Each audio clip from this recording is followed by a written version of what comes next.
Welcome to the fifth and final episode of the Communication and Behavior Change Accelerator. In this session, we will focus on scaling up water-related initiatives to achieve faster change. We'll look at building momentum to reach the wider community and the media, to increase awareness of water issues and their complexity. How can we use effective communication to achieve this? Our first contribution will come from Claire Reid, the CEO and founder of Real Gardening. Claire was a Stockholm Junior Water Prize laureate in 2003, and she will share some insights and lessons learned when growing a social enterprise.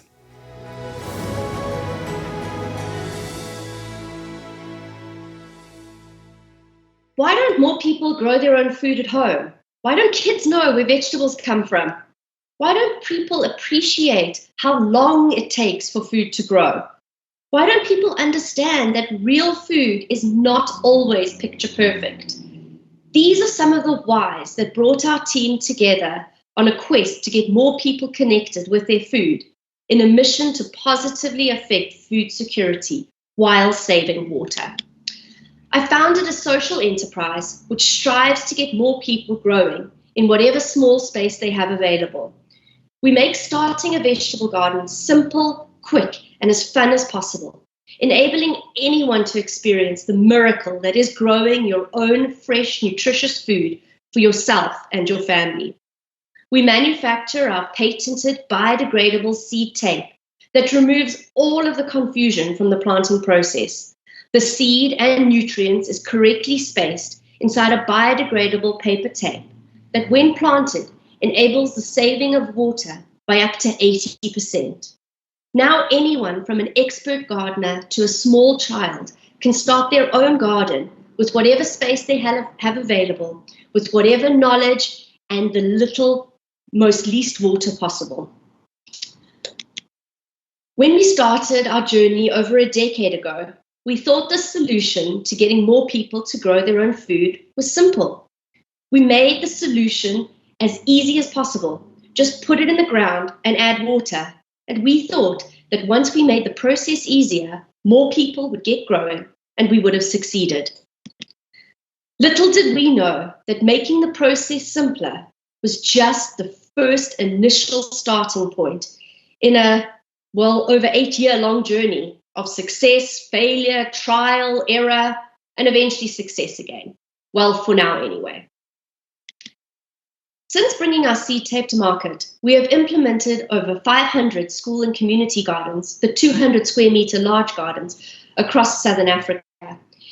And while the gardens were, for the most part, successful, we weren't seeing the actual fundamental systemic impact on the ground with regards to food security that we wanted.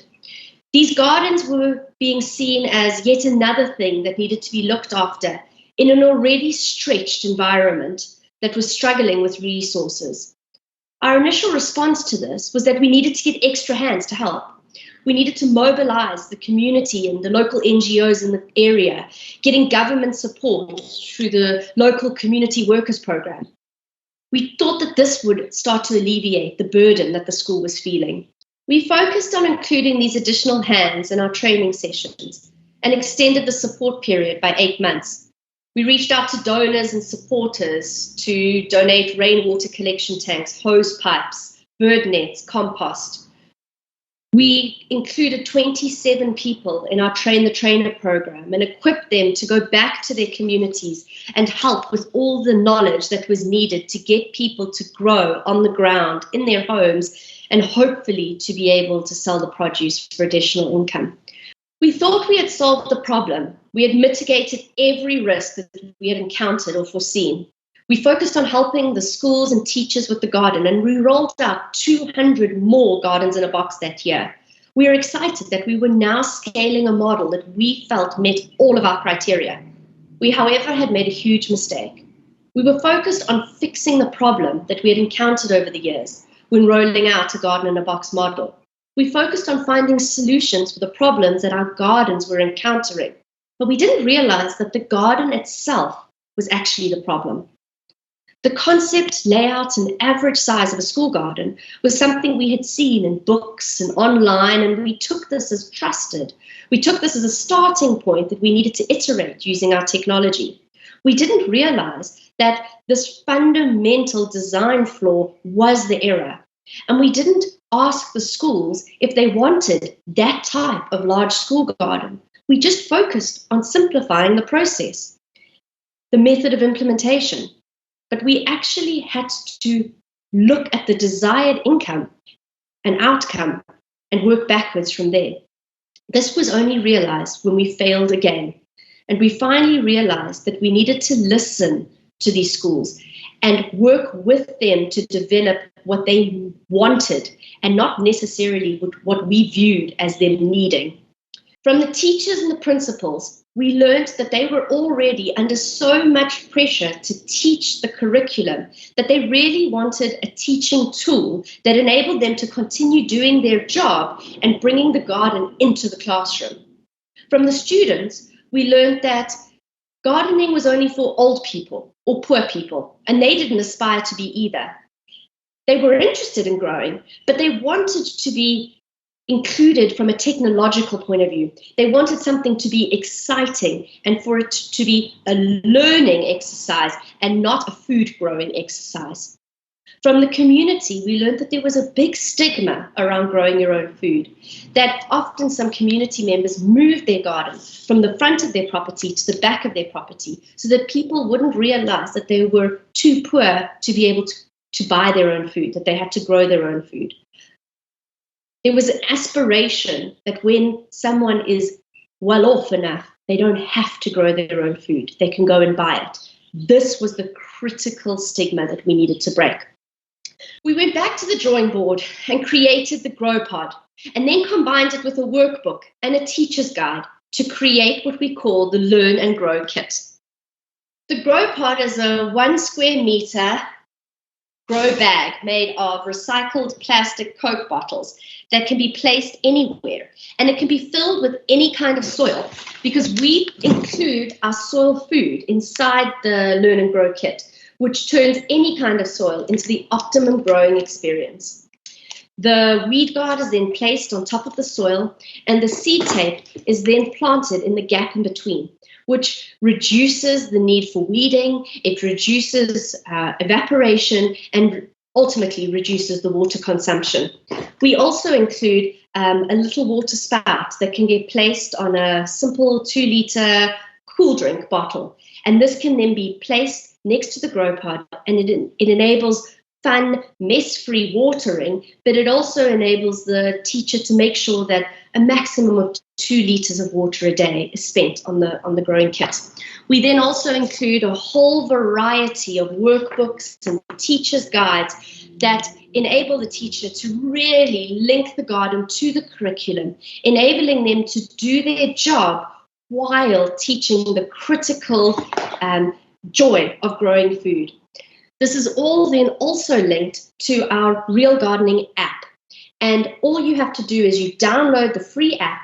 The teacher or the student can put the plants that they have planted that day into the app. And the app will tell you every day what you need to do in your garden according to what you planted and when. The app even sends you a reminder to water your garden. So it really takes all of the guesswork out of growing so that the teacher and the student can focus on the miracle that is germination and the joy that is the learning opportunity. We took our learnings from the Learn and Grow Kit and created our household garden in a box. COVID spurred this on because a lot of the kids were now no longer going to school and were having to rely on learning at home, and lots of parents were struggling to now afford to be able to feed their families. We created our household garden in a box that is very simple to distribute. You can see it's quite small. It also is very affordable. One kit costs the equivalent of $20 and will feed a family of 4 for an entire year. If you open up the box, you'll have 12 envelopes inside. Each are packed and show the month of planting on the outside. Each box is packed according to the region. So you really don't have to understand planting time to be able to get it right. All you need is to be able to have access to 4 square meters of land to plant each month, 16 square meters in total to be able to plant for a full year. We put in the fertilizer sticks that are used as a first aid tool, for want of a better word, and we put in the water spout that we spoke about earlier. All the family needs to do is take out their seed tape that they have inside the envelope. You see that here is a little cabbage strip. Pop your seeds in the ground. You've got 60 plants per envelope, and you just have to add water. Again, the app will help you through your journey. We began to work with schools and NGOs and communities across South Africa to not only help us identify the households in need, but also to work with us to create agri-hubs, places that the households could bring their additional surplus produce to for aggregation, processing, drying, and selling for many surplus offtake agreements that we have in place.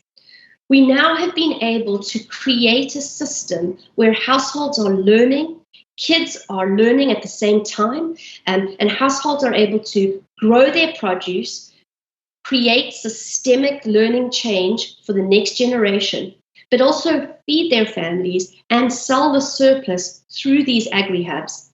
We've been able to roll these household gardens in a box out to more than 5,000 households over the last 6 months. And we really are trying to grow this because we have offtake agreements in place for the additional crops. And we now have actually brought a lot of parcels of land into production that were previously laying barren while able to save water through the whole process. So now when we ask ourselves, why don't more people grow their own food at home? Why don't kids know where vegetables come from? Why don't people appreciate how long it takes for vegetables to grow? Why don't people understand that real food is not always picture perfect? We realize that it's not because they don't have the space, the time, the knowledge, or the resources. It's because they've never experienced the joy of witnessing a seed that they planted sprout or anticipate their own harvest and then successfully enjoy that harvest and reap the financial reward. For us to solve the current food crisis, we need to get back to basics. We need to get the next generation hooked on growing. So I ask each of you today to join me in the planting revolution. Plant something in whatever small space you have available and encourage the children in your life to join in the process and witness the miracle that is germination. Thank you. Thank you to Claire for her contribution. And now I would like to welcome our panelists. So please welcome Martin Köring, the head of the Economist Group's World Ocean Initiative, Pia Yasuko Rask, the Senior Director of Safe Water at Grundfos in Denmark, Fatou Dieng, the founder of Clean Earth in Gambia, and Zibusiso Nkube, the Energy and Innovation System Lead at Practical Action in Zimbabwe. Thank you all for joining us this session. So in a talk, Claire talked about a motivation for scaling up the project was to look at the desired outcome. But what can be some of the challenges when scaling up a project or an initiative? Pia, what's your comment on that? I think we all face the huge challenge of moving from pilot projects to scaling up those pilot projects, and communication is certainly a very important part of that I think we have to some extent neglected as well. Communication to the different stakeholders in the whole ecosystem around water and bringing those together in an effective manner actually ties very much back to effective communication. That means understanding exactly what the needs are of each of those stakeholder groups, so that you address those and speak to those when you communicate to bring together all the stakeholders in the water ecosystem. And I think that's what's needed to create the type of collective action that we really need to scale water initiatives or programs, both nationally, locally, and globally. Thank you, Pia. And we will get back to communication strategies for different stakeholders later. And also, I would like to ask Sibusiso, what are your experiences of the challenges when scaling up? Yeah, thanks so much for the opportunity to speak to you today. I think I do agree completely that we do need to reconcile different stakeholder interests for us to be able to actually scale up the different initiatives that we've been doing the past few years. But also, I think a fundamental thing is understanding rural communities' needs. We've had a challenge in that we have a sector that has been driven mainly by what I could call probably well-up or rich or medium income people. So most products were actually designed in such a way that is convenient for urban populations, for larger scale commercial farmers, for higher end communities, basically. So I think one of the steps that we need to take from this point is to start to engage, and again, this falls very strongly into understanding different stakeholder needs, and that includes communities. So understanding what the needs of the communities are and what kind of what's their lifestyle, how do they do the things that they do, because once a technology is not convenient for the users, it's most likely to fail, and that initiative becomes difficult to replicate and to scale up within different communities. Thank you. Thank you. And Fatou, what are your reflections on this? Yes, thank you very much for having me in this panel discussion. And I will basically agree with one of what the two speakers have highlighted. And just to say, with the issue of organizations or environmental-based organizations, we can't be able to implement our activities without consultation or engaging the target audience that we have. And I think that is usually a problem with regards to scaling up initiatives or projects that we have. If we don't consult these particular people that we're trying to implement the activities for, becomes a problem, because we don't get to engage them or consult them to know what they really need and how they want these particular activities to be done for them. That is why when most projects are actually implemented for local communities, some of them actually fail, because I've seen certain initiatives that have been brought up or been implemented in some of my communities, but they failed because what happened was what was needed or what was key was that there wasn't consultation or engagement with the target audience to really know what they really want and how they want their particular initiatives to be implemented for them.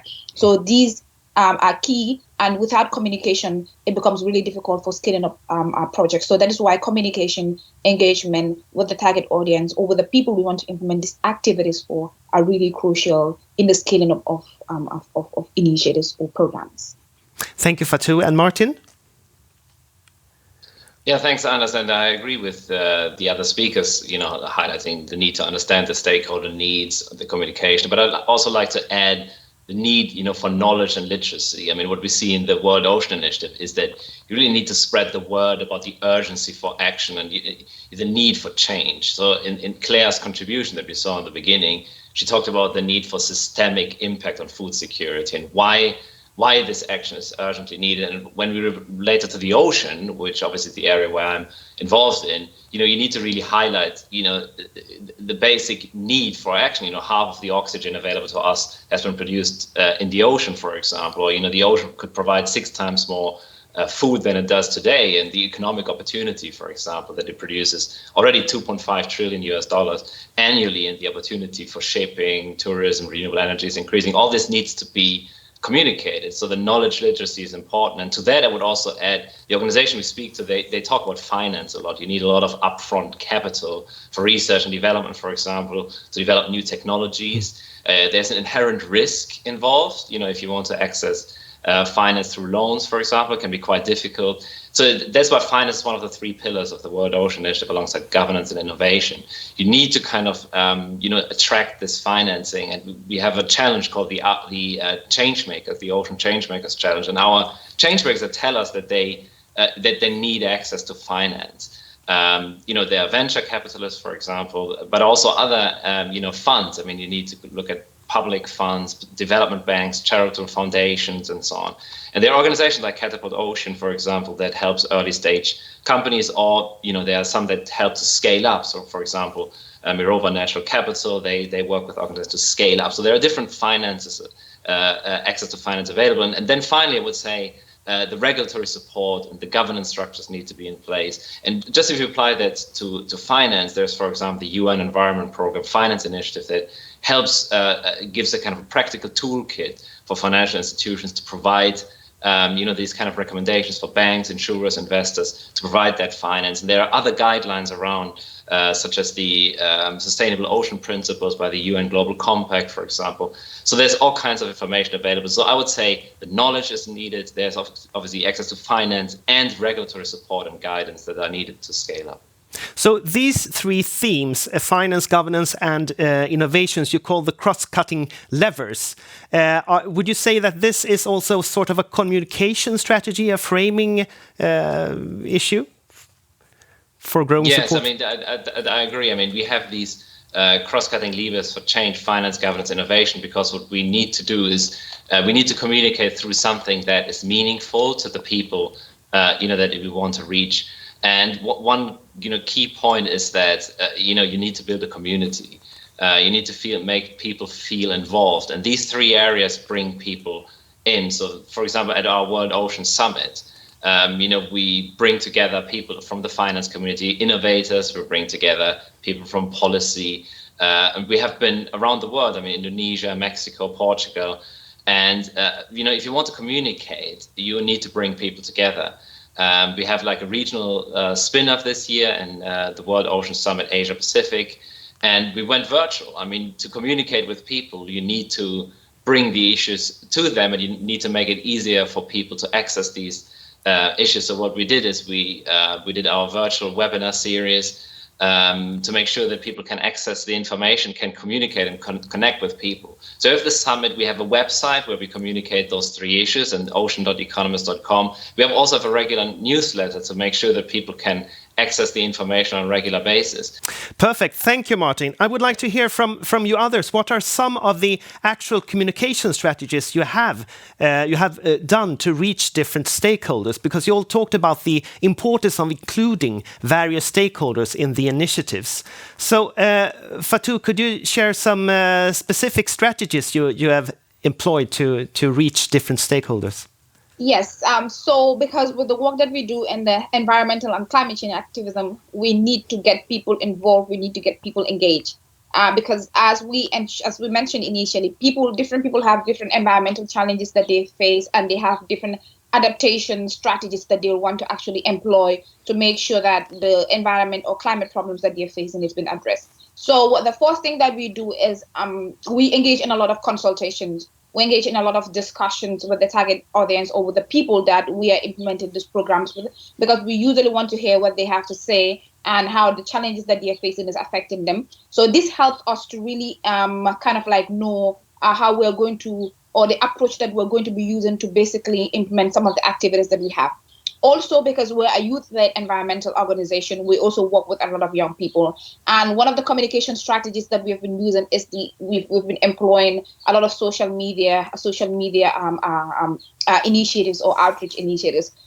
For instance, if we try to or want to engage with the young people to say, we actually use like Google Drives, we use Survey Monkeys or reach out via social media, because we know that a lot of young people are now using social media. So there we engage them and try to get them on board. But when it comes to the local community itself, we have consultations with them and communicate with them, sit and have discussions with them, because we also engage in a lot of community outreach exercises at schools and other regions in the Gambia. So usually we do a lot of community outreach as one of the key strategies that we use, but also social media, due to how we are a youth-led organization as well.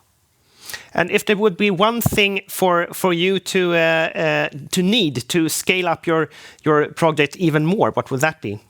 Of course, finance. Finance is the key challenge for us because we are a volunteer-based organization, and sometimes we actually have to chip in from our own finance to be able to kind of like implement our activities, especially if there's no like funding per se from external bodies. So with regard to the scaling up of summer, because we had a lot of initiatives, for example, for this year, but when COVID came, it hit hard and it affected financially and all of that. So we were not able to engage in most of our activities. So with the issue of the finance is really key. It's very crucial in the scaling up of our activities or in how well we're able to engage with our communities. Thank you, Fatou. And Sibusiso, what are some communication strategies that you have employed? Thanks. As practical action, I think you can find more information about the work we've done on practicalaction.org. But we engage different stakeholders at the different levels. So firstly, with the projects that we work with, we do engage with local leaderships, district councils, that's local leaderships, and the committees that we work with to, first of all, try to clearly communicate what it is that we are trying to do, as well as get in their feedback, because there's a lot of traditional knowledge that's actually existing within the current places that we are working. And we've found that when we disseminate our information through different podcasting platforms, sometimes using like SMS platforms for places where you don't have good access for internet, we've had effective dissemination of information. We also do actively engage with other NGOs because we don't believe that we can actually make the change all by ourselves. So we try to share the lessons that we learn from the projects that we implement, as well as try to advocate for better circumstances for the communities that we work with, by speaking to the government about the different challenges that they face, and that the projects actually face, and the needs that they have, so that we can actually have policies that are aligned with communities' interests and not just top-down in nature. Thank you, Sibusiso. And Pia, you said before that you could also improve your communication strategies. What did you mean by that? And do you have any examples to share? Yeah, thanks a lot. I mean, I think I was just reflecting on what the others were saying as well. And I think, of course, finance is the big buzzword these days. And I always ask myself, what do you mean finance? Because some say finance and they mean grants, and some say finance and they mean loans. And, you know, I work in the commercial space, so I need it to be scalable. And only one of those two are scalable, because grants will always have an end. If you can actually hit commercial viability, it's potentially endless. And of course, that's the crust that we are looking for. And to Subisisu's point, I think it's fair to say that some of the technologies that are out there are maybe not developed directly for the type of communities that we talk about. That, you know, putting that in relation to Martin's conferences, you know, that hits a certain audience that has access and will join webinars and websites and so on. But I think the end users that we maybe talk about, you know, Fatou and our other colleagues down here, is where you need to go almost door to door to actually reach people and talk to them. And I think that's one of our learnings, right, is that to actually understand the end user, and that's where complexity comes in, right? There's an end user we need to understand. Their need is one thing. Then there's the people who will actually operate and maintain and put in water systems. In our case, water systems, that's another stakeholder group that you need to engage in a completely other way. And then there's, you know, the big conferences where maybe like SIWI has a big role to play by putting together politicians, NGOs, and media to really talk about this at a global scale. So that's what I mean with our learnings along the way, is also to be, let's say, a little more precise in who we're trying to reach when we communicate and what type of change it is we want to achieve with that, because otherwise it can be an endless, gap you can just fill money in forever to try and raise awareness.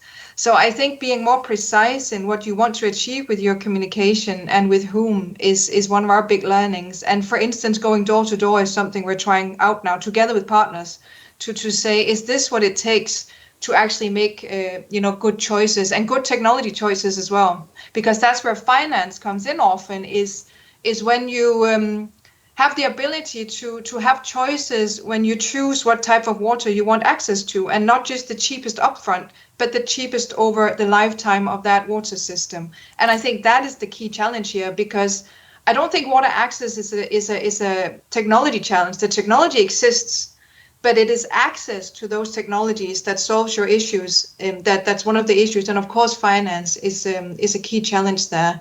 But we can't grant and donate our way to give billions of people access to water. We're going to have to solve this challenge of commercial viability to really, really scale. And I think that's where effective communication comes in. How do we bring together the different interests and talk about that in a way where we can all be on board? Thank you, Pia. We talked about also reaching a wider awareness of for example, water issues. But how do we avoid preaching to the choir and reach those people who might not be interested in our issues? So what do you think about that? So to sort of conclude the panel discussion, Zibusiso, what are your thoughts on this? Yeah, I think that's a very pertinent question. I mean, in the projects that we've implemented as well, we've had quite a lot of challenges in terms of getting the buy-in of youth in practicing agriculture, and at times even participating in some of the water projects that we've been involved in.